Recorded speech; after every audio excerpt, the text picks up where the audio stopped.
Welcome to the Enlightenment Podcast. To our listeners and viewers around the world, in these critical times, we of course believe that it is essential to engage in some meaningful dialogue about Palestine.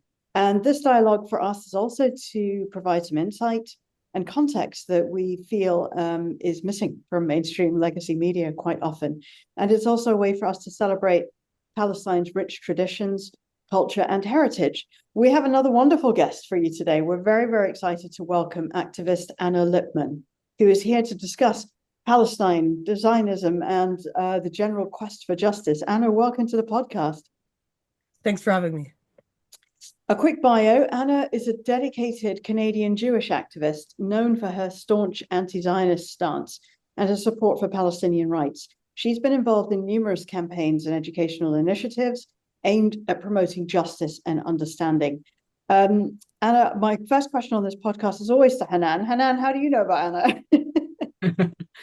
So our friend, Dr. Lina Al-Malak, a Palestinian lawyer and activist, introduced us to Anna, and we featured Lina in a previous podcast. I recommend you see it if you haven't seen it.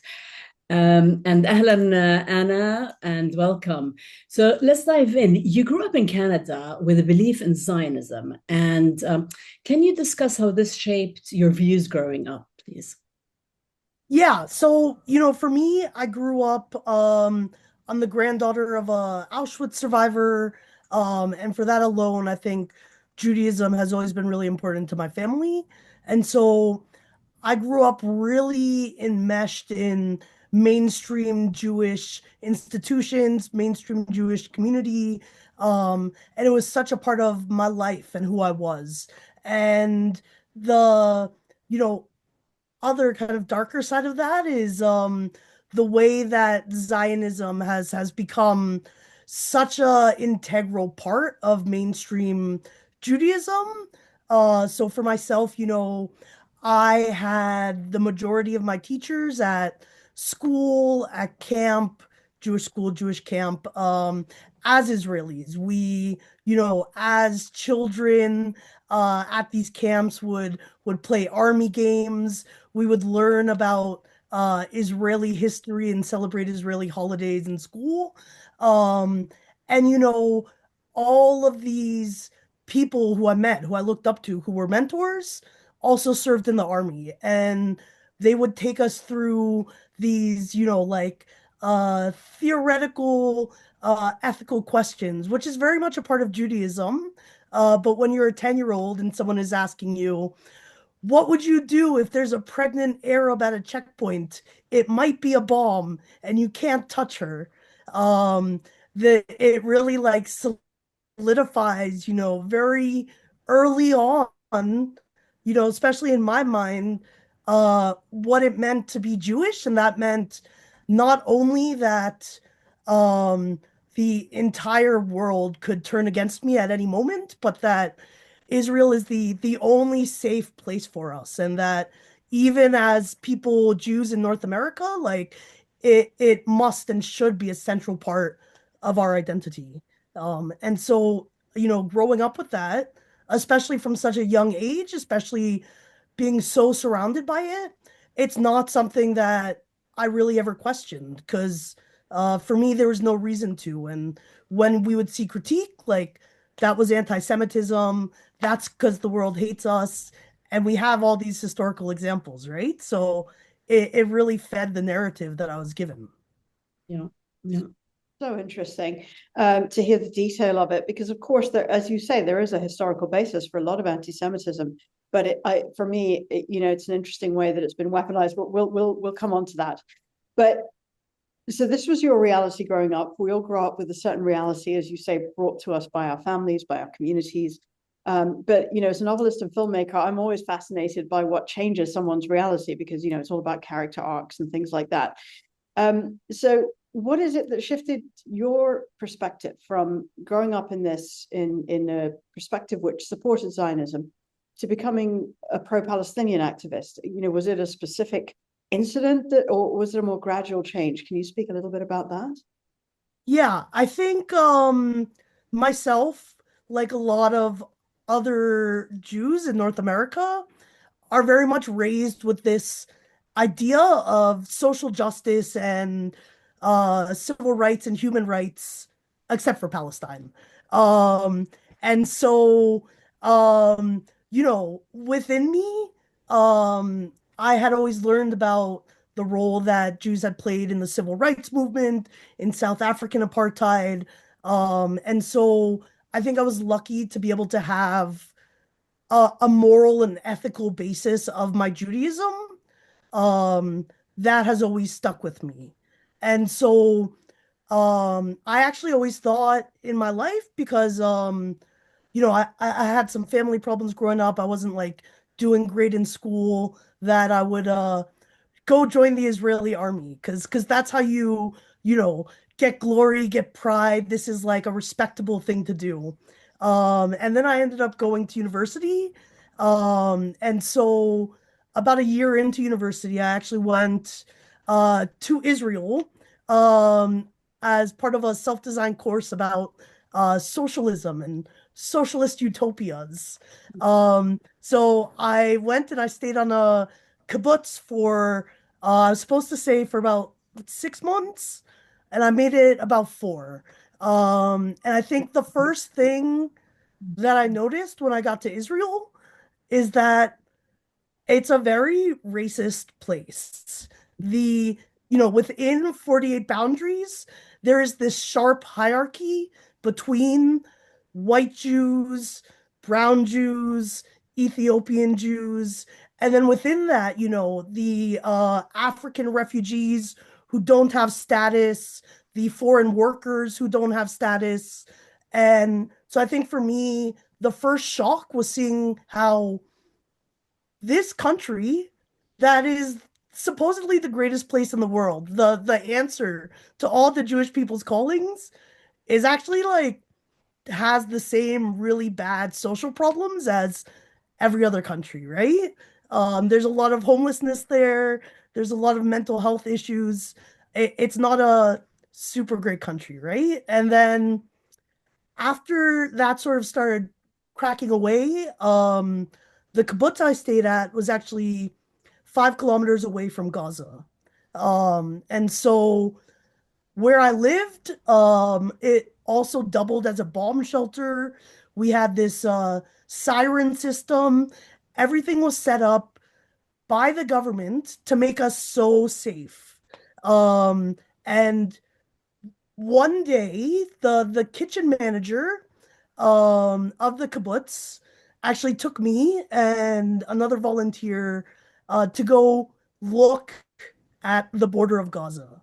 And he told us this story about how one time in his entire like 30 years on this kibbutz, rockets fell. And I looked it up later, and literally in the history of this entire kibbutz, up until October 7th, one person had ever been murdered. But we were standing in this hill in this air-conditioned car, drinking water that we got out of taps. And I'm looking at what is basically a cage. And he's telling me about how scared he was when the sirens went off, and how scared he was when he had to send his women and children away from the kibbutz as all the men hunkered down. And he talked about how much he missed the beach of Gaza, and how since Gaza had been closed, the beach had become so polluted, and he had to drive so far away now to go take his family on a vacation. And listening to him tell me that, like, as I'm looking at people who are trapped inside a cage, like literally, it just doesn't match up. Like the things that he's saying, as I see it with my very own eyes, it just clicks for me that there's something very wrong here. So was he hoping, Anna, sorry to interrupt, was he hoping to what was he hoping to do? To indoctrinate you further into feeling bad for him? Or what was the point of taking you to see this cage, as you call it, of Gaza? This is he was originally from France, but he had lived in Israel for like 40 years, right? And for him, it was a story of moving to the land, being with his people, overcoming struggle, right? And so he took me to Gaza, I don't think to convince me of anything, but to share this story of triumph and hardship and what it's like for the people of this kibbutz who now have to book a car, oh my gosh, in a whole system just to go to Tel Aviv to the beach, right? Yeah. Um, and he didn't get it. He didn't get what I saw, and that too, I think, was just really shocking for me, you know? Yeah. It's interesting because I imagine you were pretty much feeling quite alone in that kind of viewpoint. I don't imagine there were many people who felt that way. Otherwise, the system wouldn't exist.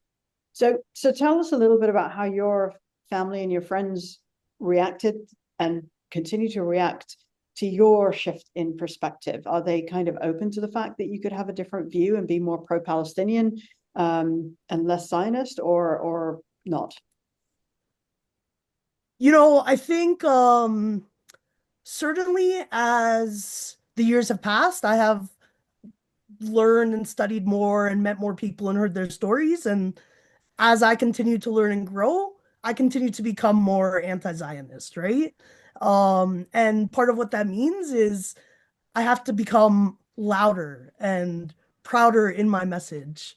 And so, you know, I would say that, I've mutually been excluded from most mainstream Jewish communities. They probably don't want me there, but I also don't feel comfortable stepping in there, right? I've lost a lot of friends. Some friends have come with me. And it's interesting to kind of see the shift that has come out of people that had the same experience as me. My family, um, again, I think a lot because of our background as people who survived intergenerational trauma. My family really believes in the state of Israel, and um I do my best to try to move them along, and I think I'm lucky because many Jews have been cut off from their family because of their pro-Palestine views, right? And my mom, my brother, my family is open to hearing me. Um, I don't know how much is getting through, but little by little, right? Yeah. Yeah, Yeah. absolutely. And I'm sorry you're going through that, whether it's friends or family, but I think that's sadly part of being a resistance, being an individual, and having your own views and looking at the world from a different prism. And if we look at, since we're talking about Zionism, it's a 19th century supremacist settler colonial ideology. And it started off being a small but very ruthless fringe movement that was well coordinated, relentless in its goals and objectives. So, Anna, could you talk about how this small fanatical movement gained such widespread control and became the dominant narrative, whether, as you said, in Canada, in North America, in the world? Yeah. So for me, when I think about this, I like to think about sort of the socio-historical kind of context at the time, right? So, Herzl formed like the World Zionist Organization in the early 1900s. Zionism, the JNF, had been around long before, the State of Israel, 1948, right? And um they're within, I think, so sorry, let me start over. I think what's really important to remember is the Holocaust and the way that World War II played out sort of left this gap in a sense that there were a lot of Jewish refugees who had to go somewhere. And there were a lot of countries, particularly in Europe, who didn't really want them, right? Yes. And so this need to, as Herzl said, answer the Jewish question, kind of along with the social political situation at the moment, Jews having just been decimated through the Holocaust. It's kind of easy when they ask for a state to understand where that's coming from, and certainly for imperial global powers, whatever their true motives were, which I don't think was about Jewish humanity, it was a good opportunity to start supporting that state, right? And it's also important to think about what was happening for Jews, after the 40s, sort of into the 50s and 60s in North America. Jews like myself, Ashkenazi Jews, had previously been, racialized in the same way as Italians, as the Irish, weren't allowed to sort of get an education, have jobs, and that was changing a lot. And Jews within, Canada and the US started having their own institutions, started getting education, started having this money and social privilege, and at the same time balancing that against, the anti-Semitism that very much does exist in the world, right? And so, at the same time that Jews are starting to have more money to invest in themselves, the state of Israel is growing and is telling the world, this is how we keep Jews safe. So, it's sort of this interplay between Jews around the world, Jews in Europe and Jews in Palestine, and the global imperial powers like Britain, like the US, who love to have a stronghold in the Middle East, right? Yeah. Yeah. Yeah. What's interesting, Anna, is and for centuries, Jewish people were very safe and part of the Arab and Muslim fabric throughout the Middle East and Iran, Turkey, and so on. And they were very much discriminated against in the West. And what's also interesting is that very much the anti-Semitism was very much there. But we talked last week with Roni Barkan, another activist, who actually said how very much the Zionists did not want Jewish people coming out of Europe to go anywhere but to Palestine, and they actually actively stopped the sort of the movement of Jewish people to go to America and Europe and so on. So they were very much colluded with the Nazi Germany. So I would suggest people listen to that as well. I thought that was quite interesting. But just to go up to the creation of the Zionist settler colony of Israel, it was built on the dispossession, the massacre of Palestinians. It started in the 20s and continued with the ethnic cleansing, into the 40s and today. Could you discuss, Anna, the ongoing denial of these atrocities, and are pro-Zionist Jews aware of this very violent Zionist history? And if not, why do you think? Are they in denial? What is the status, do you think? Yeah, I mean, kind of going back to, what I talked about like myself, like I grew up being told, I'm sure you've heard it, Israel is a land for a people without a land, right? For people and without a land, yeah. yes, exactly. Yeah. And that, it was the responsibility of the Jews to go to the desert and make it bloom. And so, I think I had always known that there were Arabs in Israel that didn't like us. But if again, if you're told that your entire life, then of course now, when people are confronted with this video evidence, they say things like, oh, this is Pallywood, like, oh, this is manufactured. Because, and I think it's actually very similar to the legacy of genocide in Canada and the US, right? It's difficult to come to terms with the fact that your identity is responsible for the death of tens of thousands, millions of people, right? The displacement, the harm. And, in Canada, we have a lot of people who deny residential schools despite all the evidence, right? And that is an even older genocide. And so, I think it's obviously inexcusable for Jewish people to Zionists to not wake up, to not recognize that, maybe we've been lied to, but I also understand that it's really painful to do that, right? Because you have to question your entire identity, everything you've known about yourself. And, 10 years ago, I celebrated Canada Day.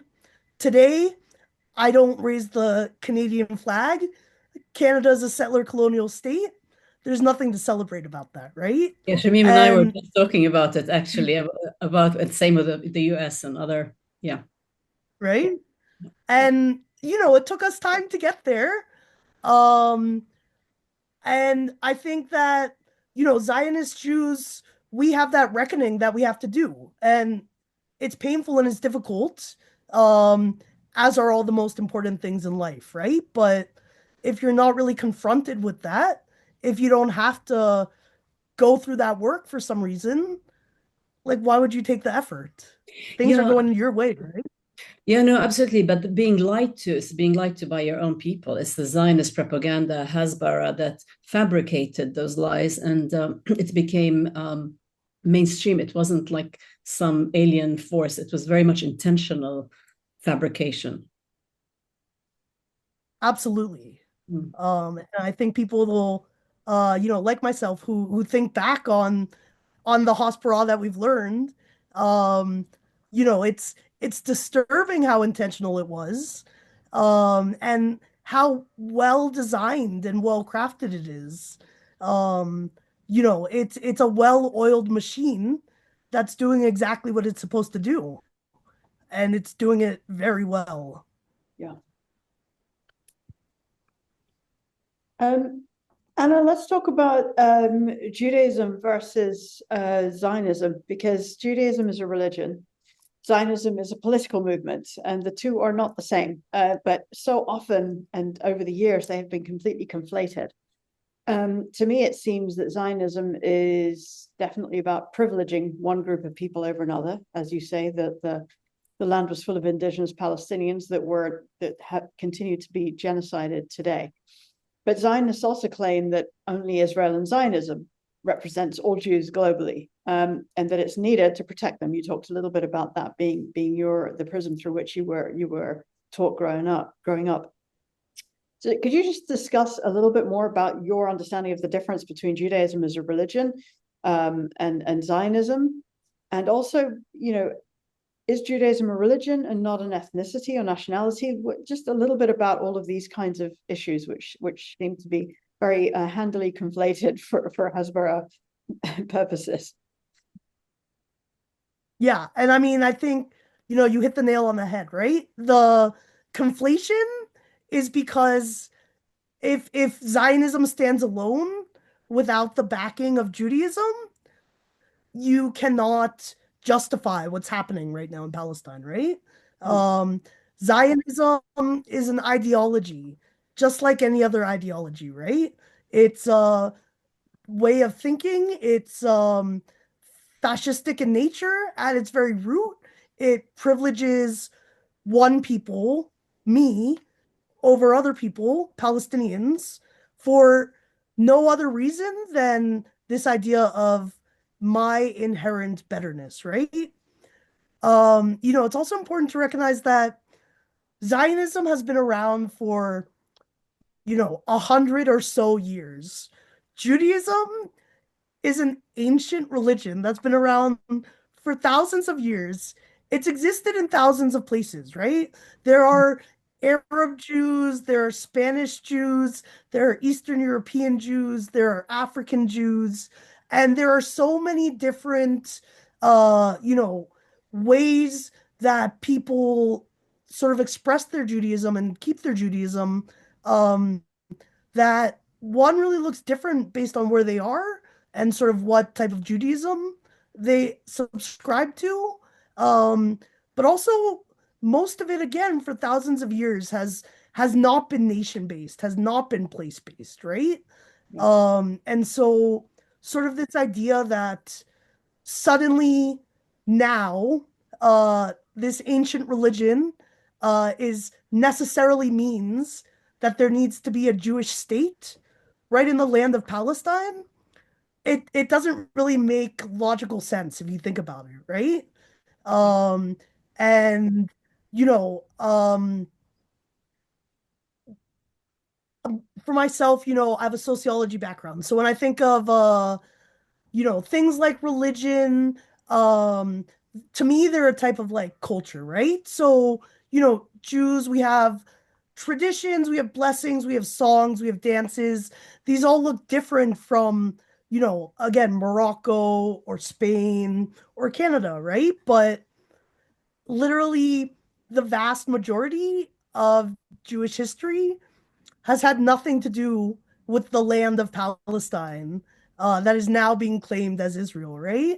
And but again, you can't just murder people in cold blood without a reason on live stream. And so to say that no, Zionism speaks for all Jews, like people don't want to touch that. People don't want to be called anti-Semitic. And this is the Hospira that's been extremely effective at silencing people.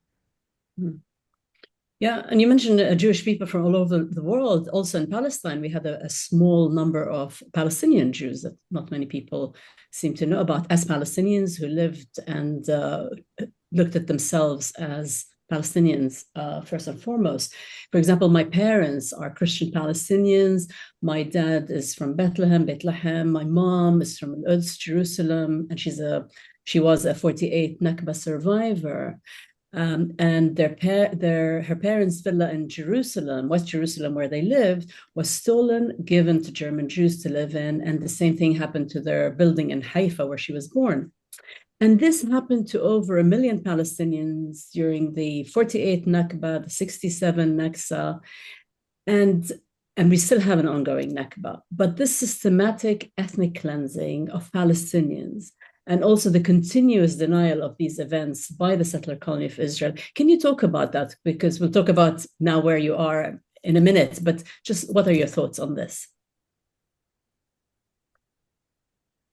Yeah, I mean, again, like it's always been really, if you look at the history of the world, the Crusades, the founding of the US, the founding of Canada, all these things are always done in a moral, religious basis, right? And so what we're seeing today is no different, except that we're seeing it in 2025, right?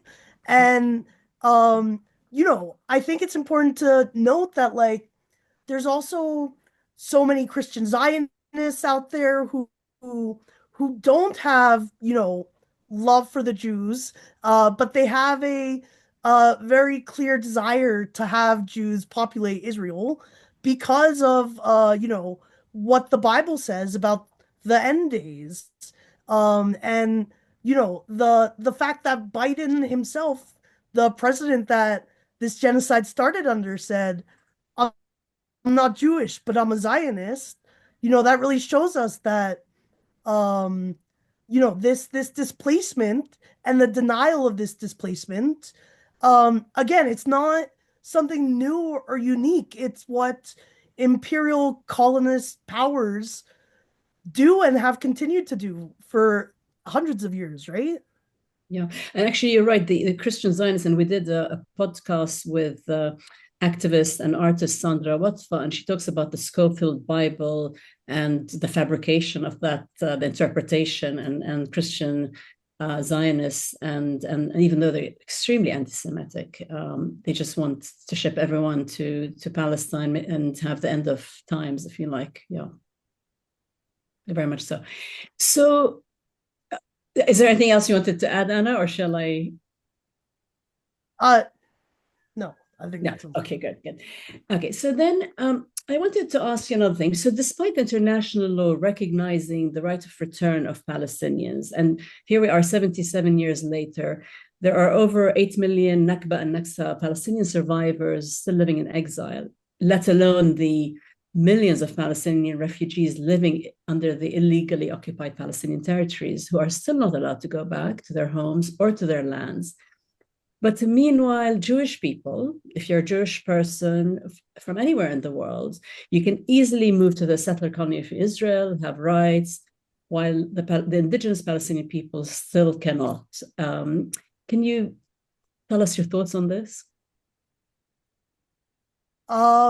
Yeah, I mean, I think this is almost the definition of an apartheid state, right? Of a supremacist, Jewish supremacist, white supremacist state.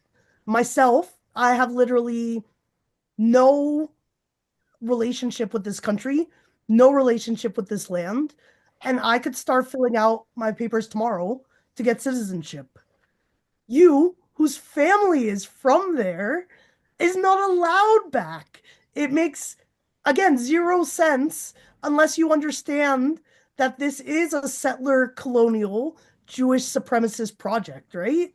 And, I think it's important also to note that myself, as a Jew, not only could I move to, 1948 Israel, I could move to the occupied West Bank, where literally international law says I'm not supposed to be, but Israel will hook me up with electricity, with water, will put soldiers there to guard me, and will literally have this electricity and water bypass the Palestinians who are living next door, but they're still paying taxes, right? And so just the inequities within and also just at the base of how this state was created is wrought into the core and is, again, based on nothing but ethnic cleansing and Jewish supremacy, right? Yeah, I just want to tell you a story. I don't know if I mentioned in another podcast where my uncles, my mom's brothers, Suhail and Sabah Halabi, they finally tracked down their home in West Jerusalem when they went on foreign passports. That's the only way allowed back as Palestinians to visit, not to live. And the German Jewish family living there, they said, "Oh yeah, we've been there since that was years back. We have your house. We haven't touched it. We modernized the kitchen, the bathroom. We allow you to see it, but not to touch it." But they had zero qualm, and my uncles were crying, and they were very sad. But zero qualm. No, it's my home now. Too bad. And the same with Samia Halabi, my aunt, also in West Jerusalem. She tried, and we did a podcast with her. She's a very well-known Palestinian artist, and she located her house, but that family wouldn't allow her in. And it's that kind of, well, it's ours now, and too bad. What you can do about it? But it's not really in line with Judaism and kindness and empathy, and so that's where the issue is, right? Yeah.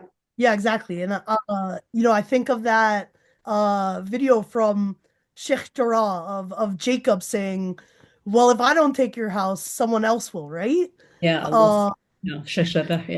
And that's just outside of Jerusalem for those who don't know, or in this vicinity of Jerusalem.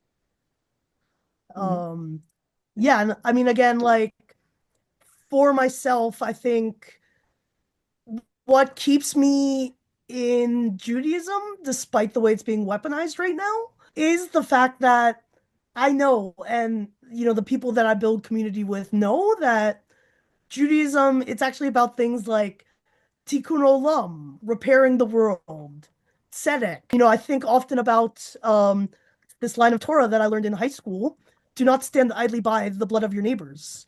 And for me, like if I'm supposed to, move to Israel and live here, then my neighbors are Palestinians and you are spilling their blood for this. How can that possibly square away with what it means to be Jewish and what it means to live an ethically Jewish life, right? Absolutely. And I'm really glad you again made that distinction between you not wanting to give up your Judaism or being a Jew, because and nobody should ever ask that of you. Your personal belief system is a different thing. The community that you choose to live in, the religion that you choose to practice, should not be an issue, and it is very, very distinct from spilling the blood of your neighbors in Zionism. So thank you again for mentioning that. I have a quick question about DNA testing that I understand is fairly discouraged in Israel. Is that right? And how does that relate to what we've been talking about in identity politics? Yeah. So it's very difficult to get a DNA test in Israel. You need a court order. You can't do like a home kit. And this is not by coincidence. This is again to fit that narrative of Jews are returning home to their ancestral lands. And my mother did a 23andMe test, which again, those are the ones that are illegal in Israel. And it told her she is 99.97% Ashkenazi Jew. And honestly, I look the exact same as 90% of the people in 1948 Israel, right? Yeah. And so what is it gonna do to Israeli society and to world perception of Israeli society if everyone does these DNA tests and gets back to them that either one, they're just regular Ashkenazi Jews, or two, maybe, their mother wasn't even Jewish, she was adopted, all these other like really kind of silly ways that we decide who is Jewish, who belongs in this land. And again, logical things like DNA tests, they break this very fragile facade. And so that's why, you can't just get one done here, right? Because people will start to think. Yeah. And Ashkenazi Jews, for the audience who don't know, it's European Jews, just to clarify. I did the same test and I was 99.9% from Palestine. So it's interesting. Yeah. And yet the irony is my family can't go and live there, even though for thousands of years they're from there. And probably, I mean, we're all at some, anyway, let's not go there. Anna, why do you think also, just to pick up on the DNA, but why do you also think that Israel, the settler colony of Israel, does not have defined borders and it does not have a constitution? Again, what's the intention? And not many people know that. I mean, what's interesting about settlements in the West Bank is, despite kind of claiming they're under attack all the time, there's no fences around them. There's nothing kind of guarding them. And that's because if you put a fence up, the fence implies that what's outside that fence is not yours, right? And, if Israel put up borders where it was in 1948, it couldn't justify occupying the Golan Heights. It couldn't justify occupying Jerusalem, occupying the West Bank, right? And, in the same way, like the checkpoints within the West Bank, they don't even follow the 1967 borders, right? Because it's again this move to take more land. You build a checkpoint, 200 meters out from the border, you've just gotten 200 meters more of this land, right? And it's the same with a constitution. If you make a constitution, that means that everyone in this border gets rights. And if you have, Palestinians whose family like stayed during the Nakba and are Israeli citizens, if you have, Palestinians who are living in East Jerusalem, you can't really give them rights and sustain an apartheid ethno-nationalist country. It just doesn't work. Democracy and ethno-nationalism don't actually go together because one person can't be supreme if everyone has the same rights and liberties, right? Yeah. Yeah, absolutely. And so this kind of leads into the fact that why does this happen? And I think what we've been hearing through this podcast and through a lot of our podcasts is that, you know, Palestinians are somehow not looked at as humans in the same way or on the same level as the people who the Jews who choose to come to Israel and embrace Zionism. So Hanan and I, of course, are very big on representation in our films and books for the reason that, you know, whether it was LGBTQ characters back in the day, women and Palestinians, now the genocide that's happening right now in Gaza it's almost unthinkable. The amount of deprivation, mass starvation, constant bombing, no aid for well over a month has gone in there. There's no water desalination. There's just no way for Gazans to eat or drink. This is exposing a severe lack of representation, a severe dehumanization of Palestinians. They've been openly called human animals and worse things than that by the current Israeli administration. So can you just speak to this a little bit and the role this has in shaping perceptions and what's going on? Yeah, I think, you know, one cannot really remain whole if they're harming another human whose humanity they see, right? It hurts our soul to do that. And so if Israel wants its young people, its 18-year-olds to go out there and mass murder babies, women, and the entire population of Gaza, it has to be able to portray it in such a way that even this baby is the enemy, right? This baby has no soul. This baby is going to grow up to hate you, and you need to eliminate this threat before they take you out, right? And, you know, I think for me, what's really terrible, in addition to seeing decapitated babies on social media and no one caring, is watching Jewish people lose their humanity and turn away from what makes us whole as human beings in order to carry out this war over land and supremacy. And you know, it's not, even if I didn't believe that all Palestinians deserve freedom, there has to be some limits to what people think is an acceptable response to something, right?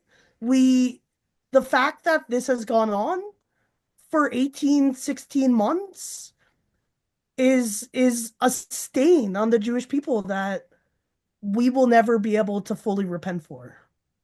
Yeah. Well, it's a stain on the Zionists, I would say, more than the Jewish people who use and weaponize Judaism.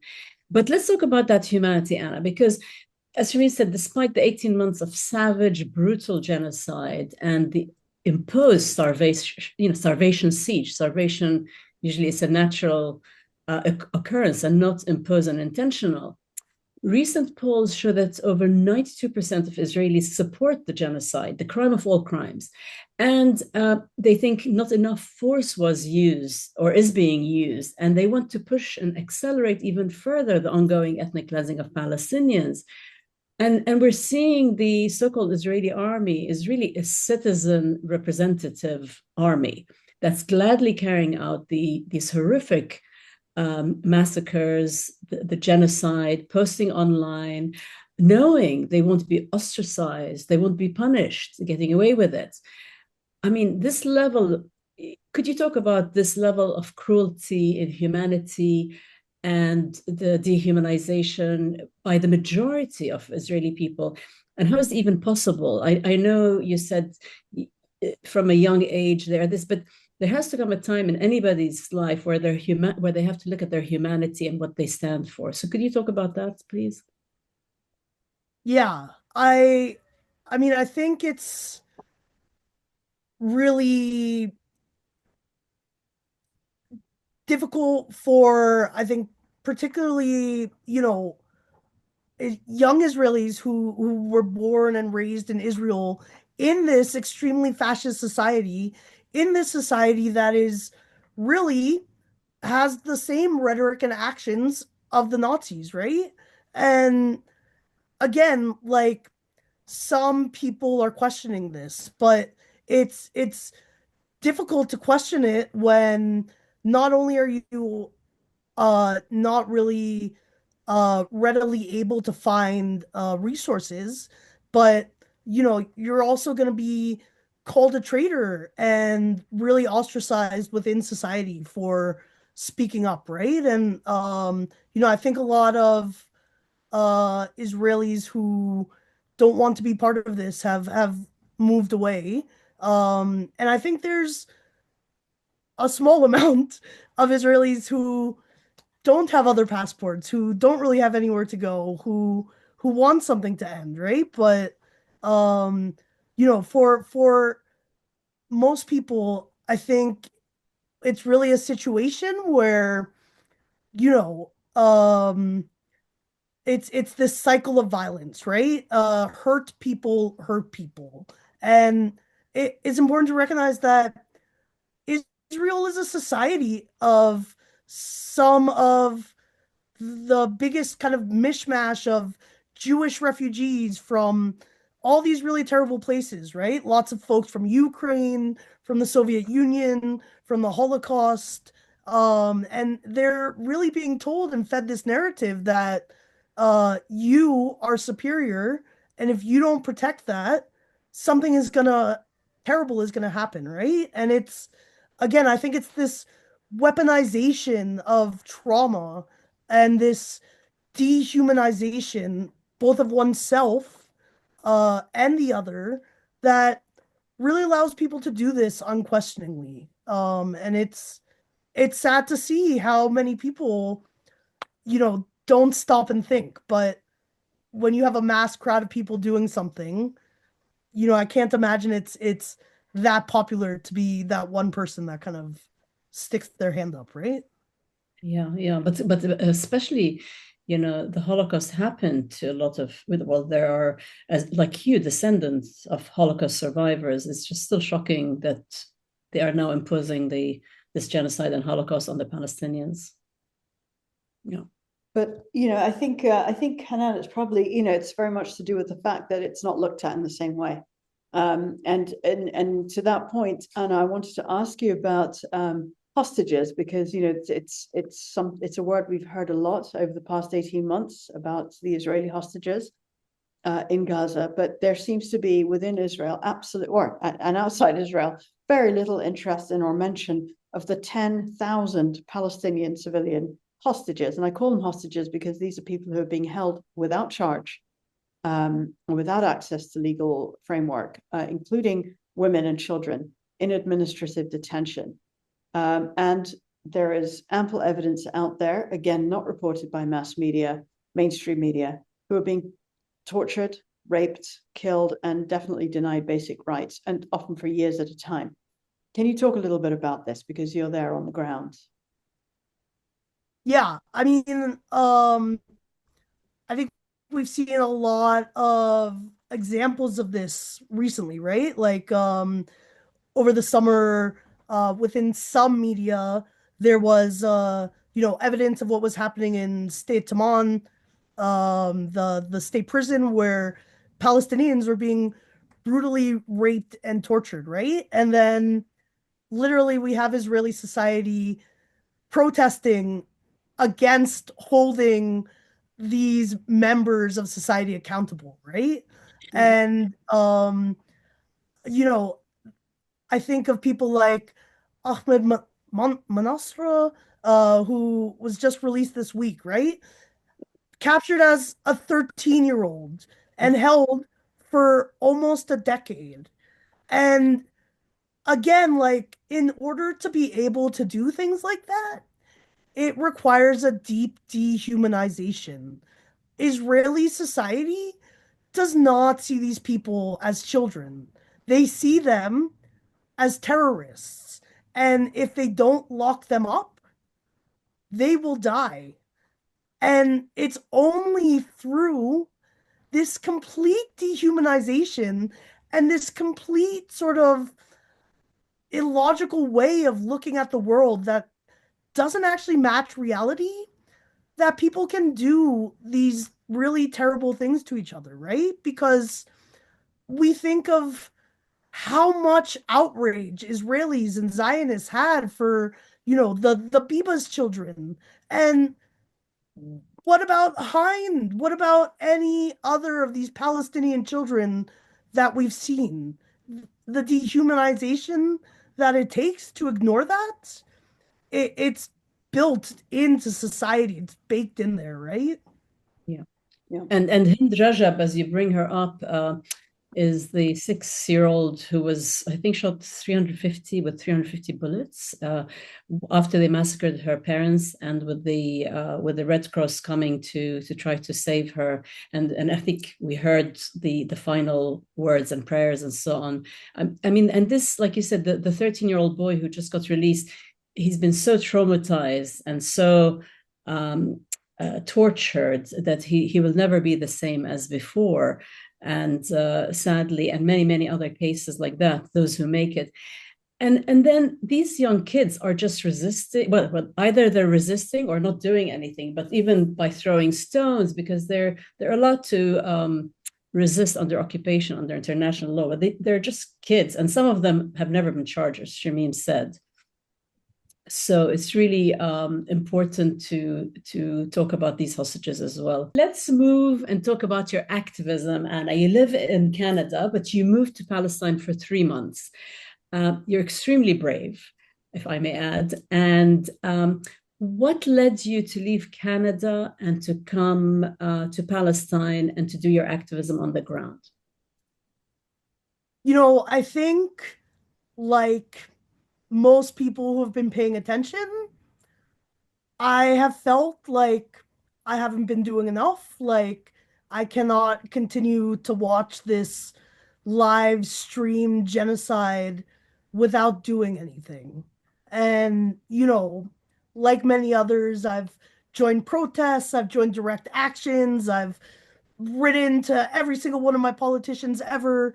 And we're still experiencing this, right? And, for myself, as a white Jew, it feels really important to not only recognize my privilege, but to leverage it for the right cause, right? And so I have the ability to materially put my body on the line for Palestine in a way that, again, many Palestinians in the diaspora do not.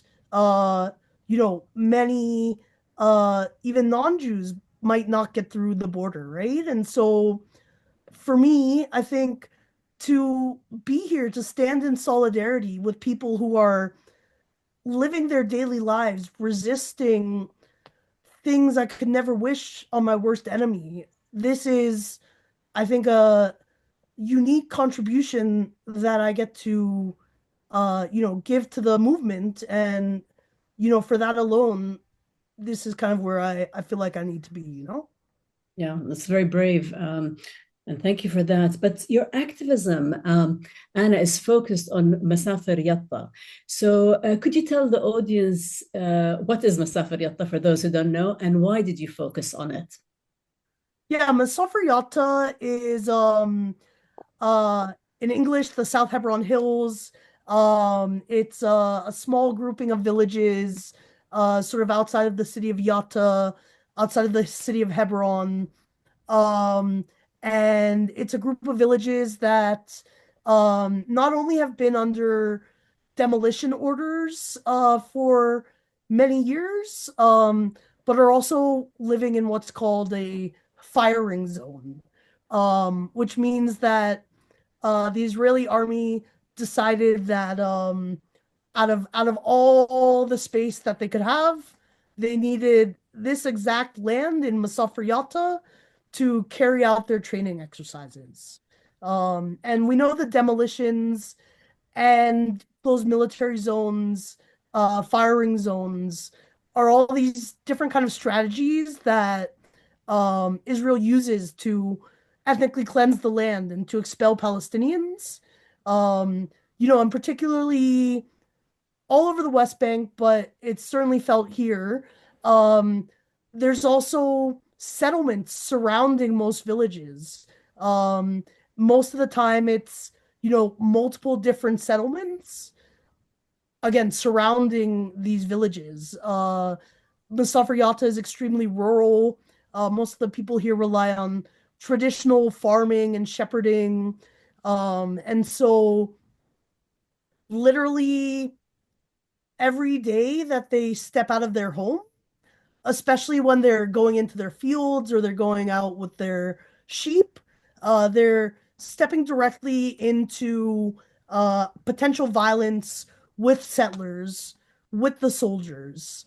And they also face, regular threats of demolitions. Um, in my 3 months here, I've seen over 12 demolitions. And, these are situations that are happening all over the West Bank, and especially in places like the Jordan Valley. It's very similar. Um, but Mustafa Yatta has just this very rich history of nonviolent resistance. This very rich history of co-resistance between Jews and Palestinians, if we want to use those terms. And honestly, like, I think anywhere in Palestine that I went and I met the people, I probably would have stayed there, right? Because you meet these amazing people that are so strong, so brave, have so much dignity and kindness and humility, and it's so inspirational. And I feel really honored to have met those people and made those relationships in Mustafa Yatta. And when someone feeds you 6 cups of tea, it's hard to walk away. It's a very hospitable culture for sure. So that I was going to ask you, what's the reception on the ground? Because you're talking about Palestinians who, as you say, every time they step out of their front door, they're at risk from shootings or attacks from soldiers, or in the firing line from settlers who have no laws applying to them, it seems. So how was your reception going in as a Canadian Jew to these? Were you met with any issues? Um, you know, I think the Palestinians here, the folks that I've met, um, you know, they really want people in the world to know what's going on there. They want people to stand with them. Um, Sometimes people here will yell at me and they'll be like, I don't care that you're Jewish. Like, I just care that you stand with Palestine. Eh, I think it's important to, recognize that not everyone feels that way, right? And for very good reason. Um, but here, I think in a lot of ways, because there's such a strong group of Israeli activists who were here November 2023 when internationals couldn't get in.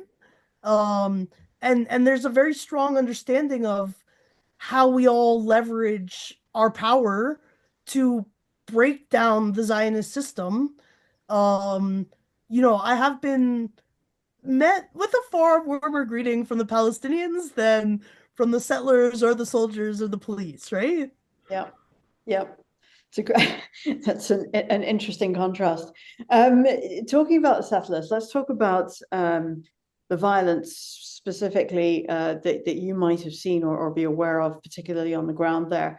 I'll just give you an example. Obviously, as a filmmaker, I'm going to pick this out, but Hamdan Bilal is just one example of a victim of settler violence, and he was one of the Palestinian directors of the Oscar-winning movie No Other Land, and he was beaten quite badly by masked settlers, and then he was arrested by the Israeli occupying forces rather than the settlers who beat him.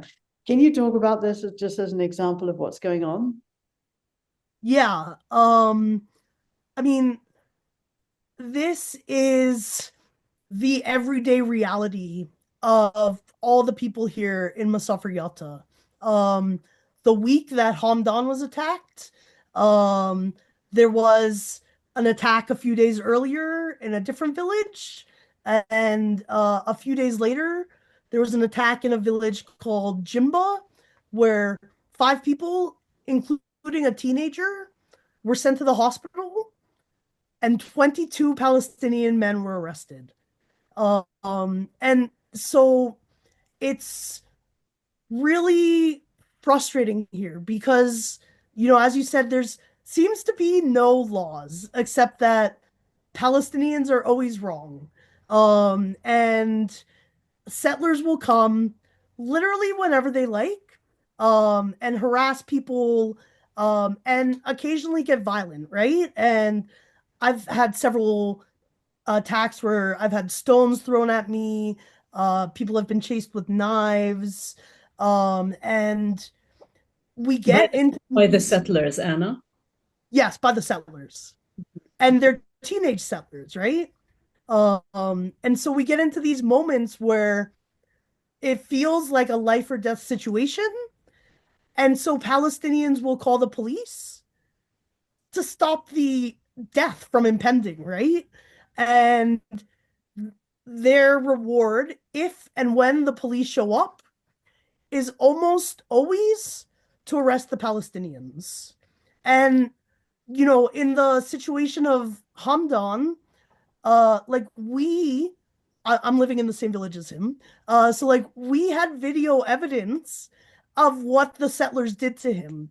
We had video evidence of what the settlers did to us. The settlers had no evidence whatsoever, but they told the police, oh, they threw stones at us. And that was enough for the police to arrest 3 bleeding Palestinians. Myself and 4 other American Jews went to the police station the next day to file a report. We were questioned. We were not believed. We were given the 3rd degree from showing video evidence that we were attacked by settlers. And so not only is the double standard just so glaring, and the way that the settlers and the state really worked together to make this apartheid possible, but also just the way that it happens so fast and so regularly, it never makes a news cycle unless someone wins an Academy Award, right? And all of the people of Masafer Yatta, like Hamdan is fabulous, I love him, but all of the people of Masafer Yatta are fabulous, and they deserve to live lives without pain, without fear, right? And the very fact that no other attack got coverage like Hamdan's is both really amazing because it sheds light on the situation here, and it's really frustrating because it makes us wonder, do you have to win an Academy Award for someone to care about your life if you're Palestinian? Yes. And even then, they still went for him. But Anna, it's interesting because you talked about the irony of how you received the warmth of the Palestinians and the welcoming and the food and so on, versus how you're treated by the apartheid state of Israel and the authorities. When we last spoke, you said you were punished and you couldn't go for a while. Could you just give one or so examples of how you were treated by Israel, basically? Yeah. So maybe like a month or so ago, settlers had come and set a resident's car on fire. The car was completely enveloped in flames. We called the police. The police came and decided to arrest me and another activist. What did we do? I'm not sure. It doesn't really matter, right? They could do whatever. And then they took us to the police station in the settlement. We sat there for about 6 hours. before we were interrogated and then banned from Judea and Samaria for 2 weeks. But, you know, also, even in that example, the way I was treated is just such a supremacist thing for me, right? Like, there were Palestinians in the police hall that we were kept in.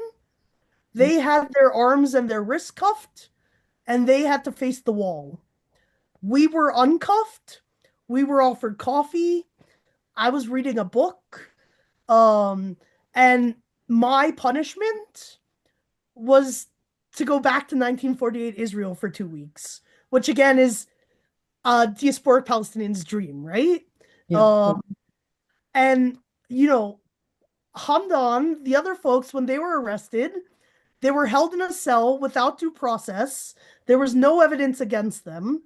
And they were released on money, cash bail, and the case is still ongoing, right? So they could technically be rearrested at any time. And that's the difference between the civil system that's applied to Palestinians and the, you know, regular legal system that's applied to me, who again has literally no connection with this land, right? Yeah. Well, Yeah. It's really interesting to see that difference, but I think it also gives a false sense of your security, because at the end of the day, as Hanan said, you know, you're incredibly courageous. I don't know, you know, anybody who would voluntarily put themselves into this kind of a position, because, you know, there's the opportunity of just becoming collateral damage. And we are at the sort of just past the anniversary, 22 years ago, at the height of the Second Palestinian Intifada, when Rachel Corrie, who's an American nonviolent activist and a member of the pro-Palestinian solidarity movement, was crushed to death by an Israeli bulldozer in Rafah in Gaza while protesting the demolitions of Palestinian homes. American to this day, and her brutal killing was, as you say, there was the evidence captured live on camera. You know, we have sons that age. The idea of it is just, it's horrifying. But to this day, there is no accountability or justice for her senseless death, an American citizen who is supposedly, you know, more human than Palestinians generally. You know, it's incredible what you're doing. What do you ever stop and think about your safety or about these issues, or how do you look at this?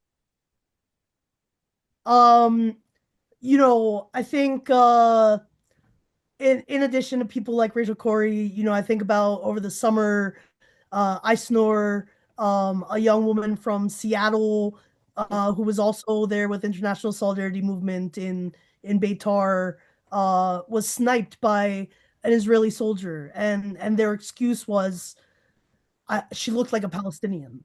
And you know, there have been 18 other Palestinians killed in these same demonstrations that Eisenhower was, right? And so you know, before I came here, I made a will. And in exchange for making that will, I promised my executor that I would do my best not to die, you know? Um and you know, luckily I think I've been in most situations, you know, like not only the other activists, but like the Palestinians too. Like we take care of each other. We don't want to see each other hurt or die, right? Yeah. But you know, I think it's important to remember that no Jew has been killed by the IDF, by settlers in the West Bank. And one, that emboldens me, but two, you know, God forbid it ever happen. I think that, you know, there's a reason why Rachel Corrie, this nice young blonde girl from America, got so much attention, right? And I think, you know, at the end of the day, like, if a Jew is killed doing this type of work, that too gets media attention. And I don't want it on me, but again, it's important to recognize like what your privilege is and what that means for the material realities of life on the ground, right? Mm. Yeah. Well, it's exceptional because it's like, it's really reaching to the highest points of honorability and what it is to be human. And I think in a world where it feels like everybody is descending into some kind of fascism, it's very inspiring.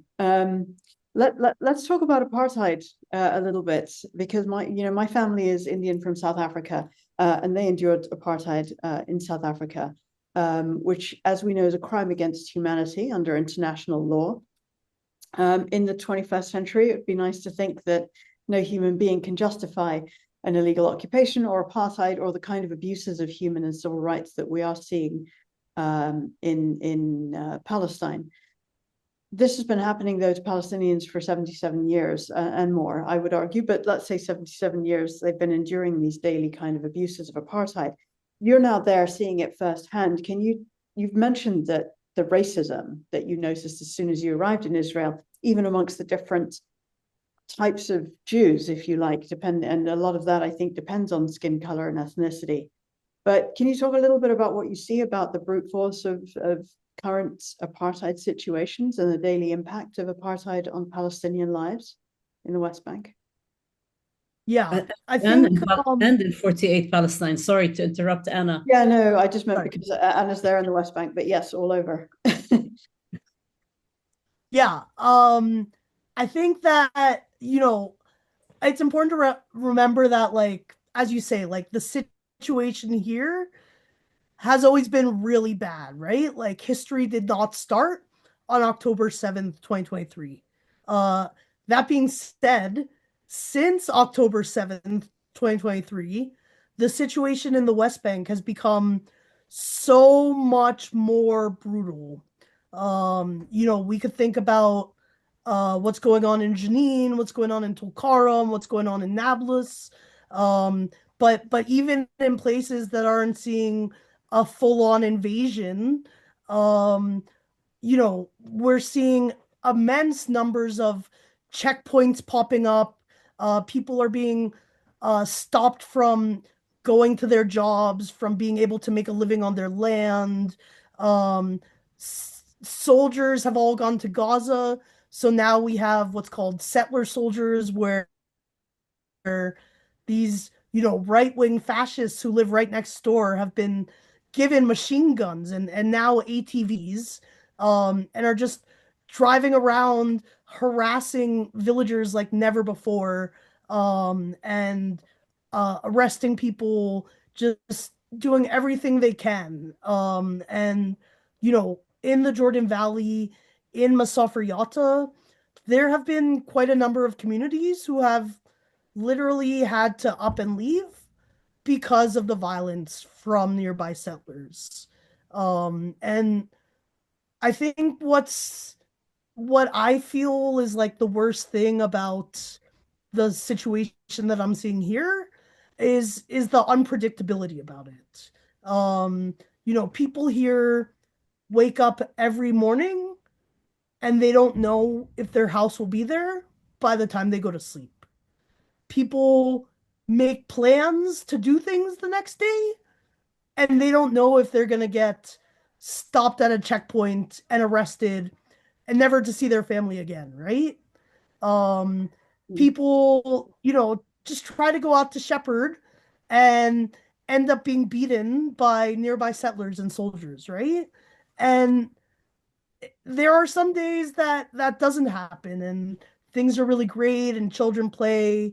But always in the back of your mind is the worry and the fear that something could happen, right? And I've only been here for like a little less than 3 months, and the way that I feel that in my nervous system, in my psyche, it's a lot. And to think of the children here and the way that they don't get to have a carefree childhood because they have to memorize the names and the cars of each settler, it's terrible. And the amount of bravery and courage and steadfastness that people here have by the time they're out of diapers is more than I think I've seen in a single political leader the entire world over, right? And so it's really terrible here and also very inspirational in a lot of ways. And just to mention to the audience, there are almost 1 million settlers living illegally in the West Bank on against international law. So they're not even supposed to be there in the first place, and yet they're running around terrorizing Palestinians from their land and their livelihoods, basically. So Anna, let's talk about another Hasbara, democracy. So Israel is often referred to as the only democracy in the Middle East.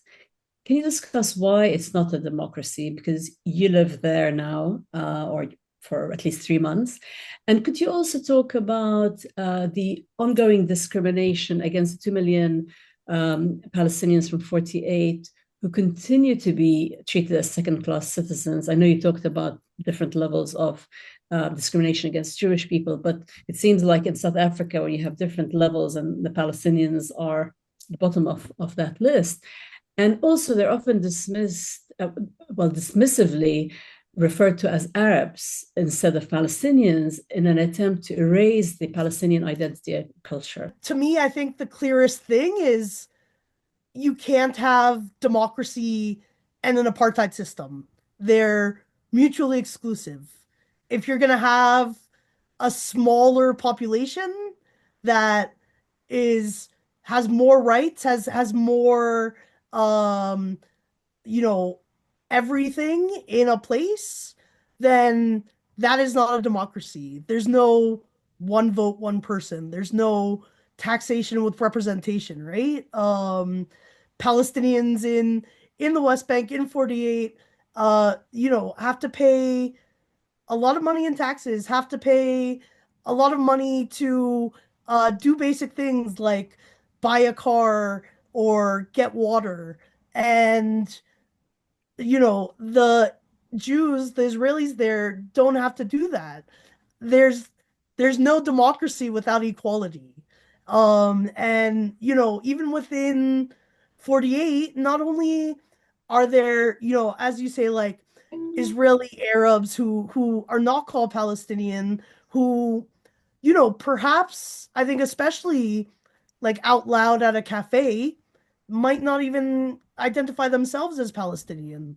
But then there's also, within the Negev region, there's these, unrecognized Bedouin communities and villages, who are also, displaced Palestinians who live within 48, but don't have the same rights, don't have the same recognition as Israeli Jews who, again, live right next door in kibbutzim, in houses, right? And yeah, I mean, to me, it's just such a farce, a fallacy to say, like, because there's laws here, because there's a legal system, that makes it a democracy, right? Like, law can be used however you want, right? The Israeli Supreme Court has brought some of the, most terrible rulings down. And we say, oh, because they have this legal system in place, it's a democracy. Law can be used for evil purposes too, right? Exactly. Yeah, very much so. Anna, so let's talk about something called liberal Zionism. There are some liberal Zionists who say that they're Zionists, but they distance themselves a little bit from the current Israeli regime. What are your thoughts on this shift? Is it possible to even be a liberal Zionist? I think it's totally possible. What does it mean to be a liberal Zionist? As I'm sure a lot of people have heard in legacy media, there's like weekly protests that are happening in Israel, right? These are protests against Netanyahu. These are protests to free the hostages.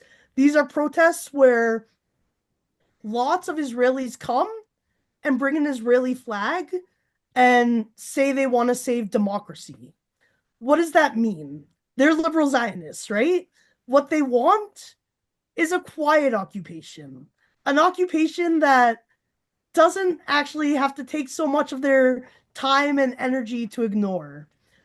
Within Israel, a lot of people will say they're anti-occupation, and that means they're against what's happening in the West Bank.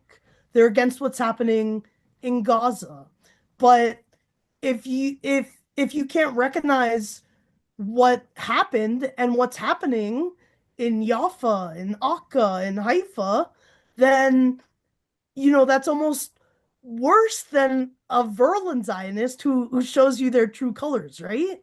I think a lot of liberal Zionists talk about things like a two-state solution.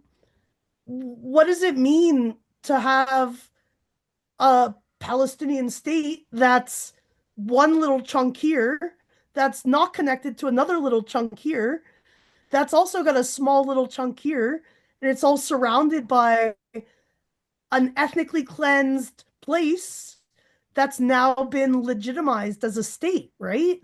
And so, I think my family would very much fall into the category of liberal Zionism. And I'm happy that they've kind of shifted away, that they're seeing Palestinians, at least in Gaza, at least in the West Bank, as humans, but without really coming to terms with the legacy of the Nakba, with what it means to be a Zionist. There will never be liberation, justice, equality, or peace, because you can't have peace when you're standing on someone's neck saying, quiet, I need some peace. Yeah. So what we're saying really is the Zionist project itself is not sustainable in Zionism, whether you're liberal or fanatical, far right. It's the ideology that has at its root, or at its roots, major issues and fascism, regardless of whether they humanize Palestinians or dehumanize them. It's the same thing. So Anna, so you believe that it's a racist ideology? But do you believe it needs to be dismantled? And if so, how can we achieve this dismantling swiftly? Or what are your thoughts on that?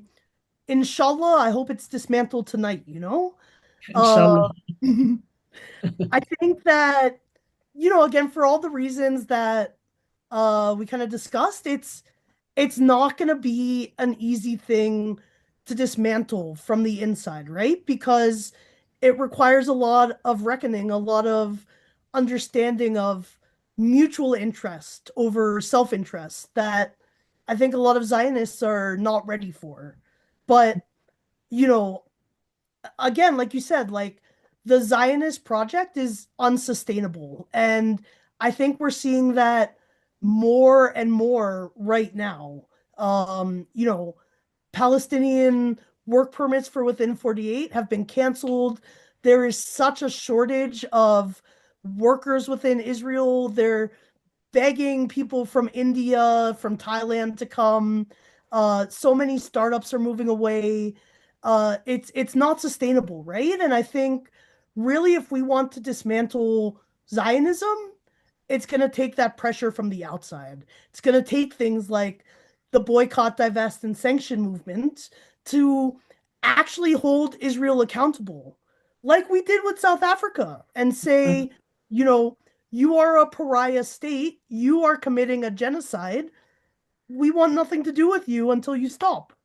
And it needs to be that internal pressure that's going to end it soon, because to count on the goodness of people benefiting from this, I don't think is going to be fast, Yeah, you're right. And as an anti-Zionist Jew, how can this movement grow globally to influence discourse in supporting Palestinian rights for freedom, liberation, and just rights in general? Because you're very much involved in it, and it's a growing movement, but how can it kind of go to the next level, if you like? Yeah, I think what's important to know and what's important to remember is Palestine is the world's moral center. Palestine is the world's testing ground. You know, what we're seeing happening right now in the US, the way students are being disappeared, the way people are being kept in immigration cages, this would not happen if it was not happening first in Palestine. The way that this technology, that these tactics are exported, that's not a coincidence. And so we have to understand that all of us need to speak up as though we are next, because we might be. And, you know, the more people stand up, the more people talk, the safer it is for everyone. The more people that will start paying attention, the more people that will think, you know, maybe it's worth it to lose a job, to live with myself and say this is wrong. And, you know, I think the amount of people in 2025 that have heard about what's happening in Palestine versus 2021, 2014, like this gives me hope, because I think we're at a point where there's no going back. No one can say, oh, I didn't know. And so the only way is forward, right? Yeah, no, very, very good point. And I would also add that it's because a difference, there's a shift, people are knowing. I think that we're seeing even more cruelty, more repressive regimes cracking down, whether the US empire and Canada and the West and the UK certainly. It's kind of because they are losing the moral argument, let alone the legal argument. So very much so. So that's a hopeful message. But also, Anna, how do you engage with Zionists, whether liberal or not, in Canada, in the settler colony of Israel?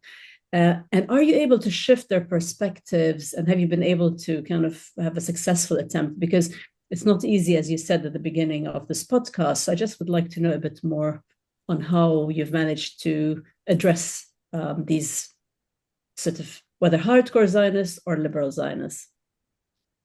Yeah, I mean, I think for myself, again, like as a Jew, as a white person, I have an obligation to kind of bring my cousins along in the struggle for social justice, right? Like I want to save my mom's soul just as much as I want to save the souls of Gaza, you know?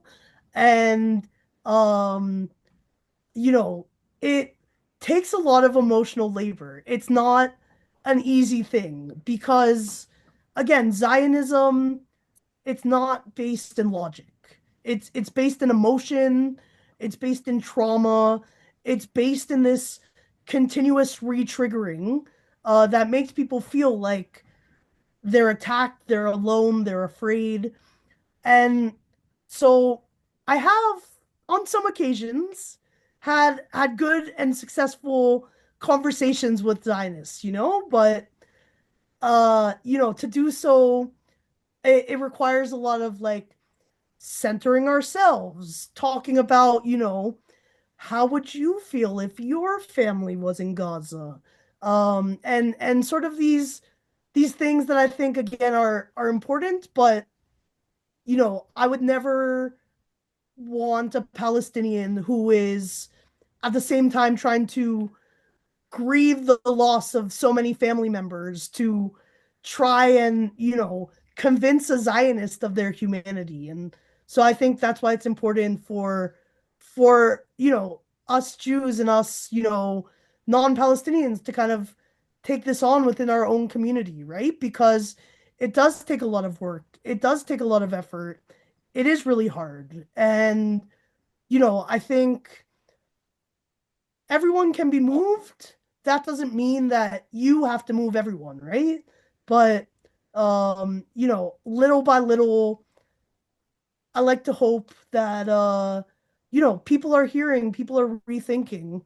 And, you know, I like to tell people, like, it's never too late to take in new information and update your point of view, right? Like, that's called maturity. We love that.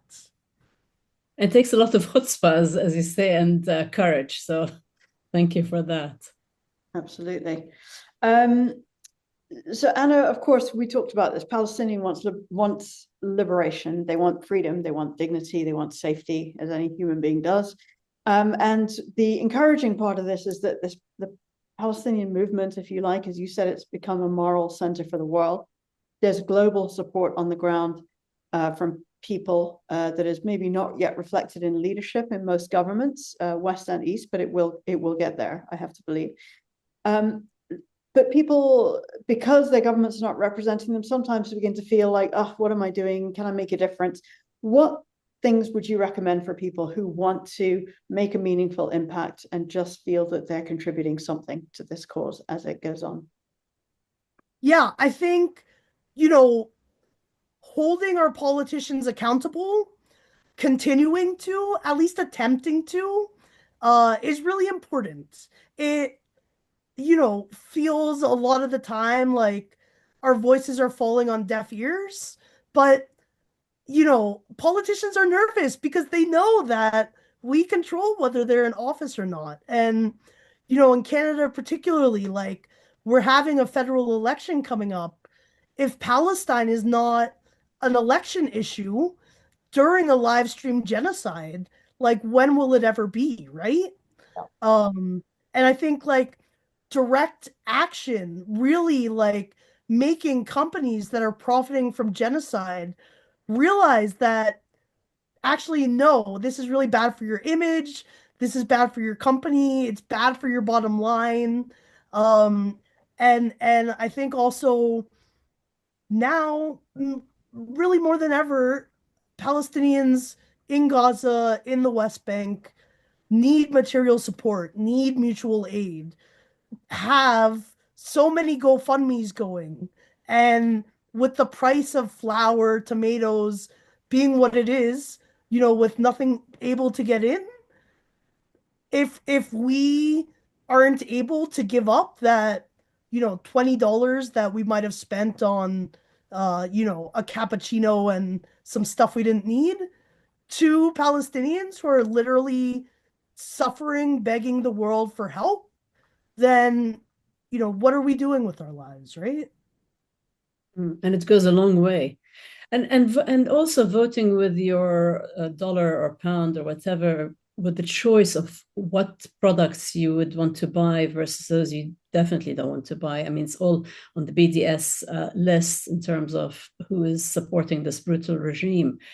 And speaking of Zionism, and we talked about it being a ruthless, brutal apartheid, settler colonial, ethno supremacist ideology, and it needs to be dismantled. So we all agree on that. But solution-wise, I believe the only solution is a single democratic, decolonized state from the river to the sea, with equal rights for all, regardless of religion, color, ethnicity, with reparation, and the right of return of all Palestinians, which is recognized under international law. But I'd love to know your vision of a just and lasting solution, because not everyone agrees with that vision. And when do you think it will be achieved? In our lifetime, or if at all? Yeah, I mean,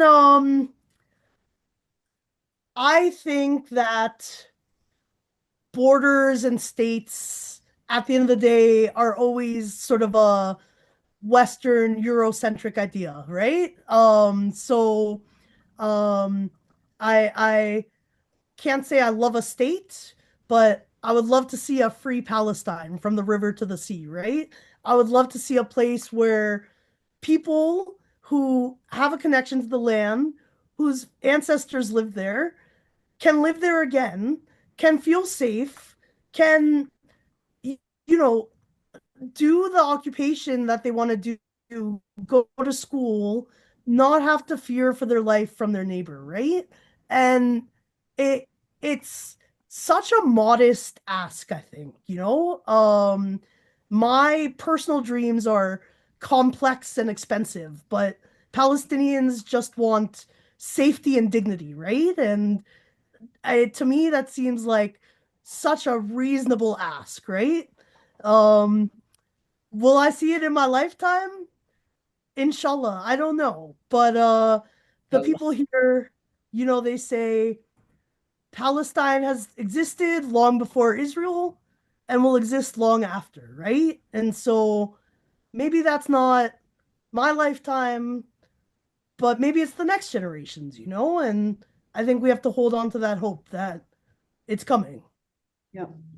Agreed. I hope it's in our lifetime, Anna, never mind yours. But Anna, I know you're there for some time in Palestine, a few months, I think. What other are there any other projects or current things that you have going on that you want to share with us? Yeah,